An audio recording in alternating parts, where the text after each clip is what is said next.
All right, what's going on, guys? Hello, hello. So I'm gonna keep it real quick here. I'm gonna talk to you about the last time that I was drinking. It was October 20th. So one of the first times we were doing a comedy night like this at my work. And I had invited my mother-in-law along to enjoy the comedy night with us. So we were having a great time, like, both of us were like 10, 15 shots deep. Comedy night comes to a close. It's a great night. And I work on like Pier 5 over like right by the Eastriver. So like as we're going to leave, my mother-in-law says, I'd love to see what the Eastriver looks like from the end of the pier. And I was like, I'd love to show you what the pier looks like from the end of Pier 5. So we go drunkenly stumbling to the end, and it's kind of wet out because it was raining earlier. And she goes ahead to like the very end of it. We're looking out, you can see the Staten Island ferry going by. And she looks at me and she says, I'm so small, because she's 5'1", and she says, I couldn't get over this if I wanted to. And I took that, and I'd like to take a quick pause here. This was not a dare. This was not like anybody telling me to jump over into the Eastriver. But I took it as a dare, and I said, well, I can, in my infinite wisdom, and decided to climb up and over the fence, blocking anyone from doing such a thing, slipped and fell like 20 feet into the Eastriver, like clocked my face down on the side. And my fiance at first thinks that I'm like fucking with her. She's like, what the fuck?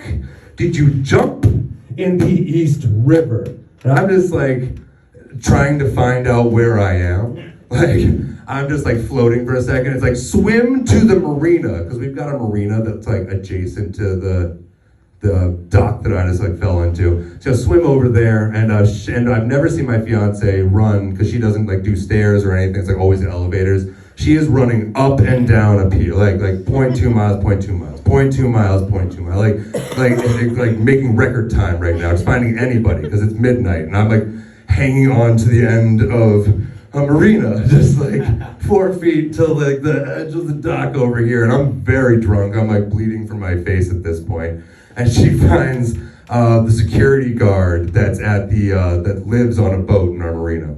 And she's like, Ian, it's Ryan. He's floating down at the end of the marina. So I'm like, so he comes and runs and comes and grabs my hand. But he's like, again, a very small little person, like a Frodo person, and he's trying to pull me up. And at this point, I'm like 200 and something pounds, and he's just like, he's not going to be able to lift me straight 4 feet into the air. So he finds another security guard, Fernando, my dear friend now, Fernando.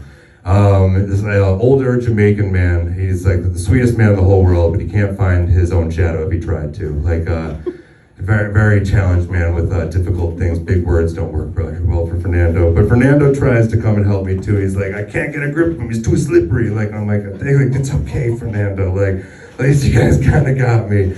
And Ben finds this like 6'8", like just Hercules-looking guy walking along the side of the pier. And he's like, you, sir, will pick my fiance up out of the pier. And he was like built for this. Like he just like kind of kicked open the gate into the marina, walked down, like put one hand on me and lifted me up and put me on the dock. Like there I am, just like you have to give a kiss to a princess to save her from the spell. He's already gone. Like he's done his task. He's like saving people further down the pier or something. And so then we have like 30 rescue workers coming. Like I've never seen so many scuba divers and all these different people come save me. They try to put me into the back of the ambulance, like literally being poor stops me from getting into the ambulance. I can just smell the bill coming. And my fiance like literally has to pull me aside. Like, if it was me, you'd make me go into an ambulance. It's like, well, of course I would. Like arms come down, I'm off to the hospital. But from this, I've learned that you have to pay your big respects to your saviors.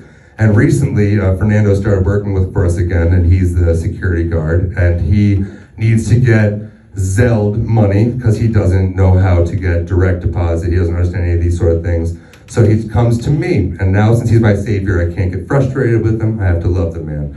And he's very upset. He says, I can't find Zell.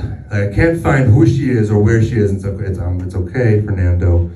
Come to me and I will help you with your bank. He said, I've been to my bank. They don't know who Zell is. I've never seen Zell. Where's Zell? My boss's name is Estelle. She's getting calls from him saying, why is Fernando telling me to operate with the bank right now? I'm like, it's okay, don't worry. Anyway, I love my saviors. I love being here tonight, and thank you so very much, guys.